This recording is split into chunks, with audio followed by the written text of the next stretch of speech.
Do you want to stop the screens while feeding your child? Many parents come to my clinic saying that they don't show screens at all to their children except during meal times. And I ask them why? Well, they say, doctor, otherwise the child doesn't eat as much. Let me ask you a question. If your child doesn't walk at 1.5 years, wouldn't you be worried? Well, that's the same thing. A child at 2 years not able to feed unless a device is shown is very worrisome, because feeding is also a developmental milestone where a child needs to develop what is hunger, what is satiety, get a positive relationship with food, etc. and not just feed because of the dopamine rush that they are seeing on screens. So the first question is, we need to convince ourselves why we need to stop the screens. We already know that showing screens to a child results in future obesity, metabolic syndrome, wrong food choices, making the child more distracted, fussy feeding later, and is an addictive cycle that we need to break.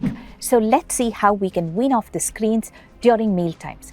First and foremost, ensure that every member of the family, be it the grandparents, in-laws, nanny, everyone are convinced that the screen is detrimental to the baby, especially during feeding. Secondly, babies' meal times should match the family eating times. Babies eat far better when they see their parents eating with them.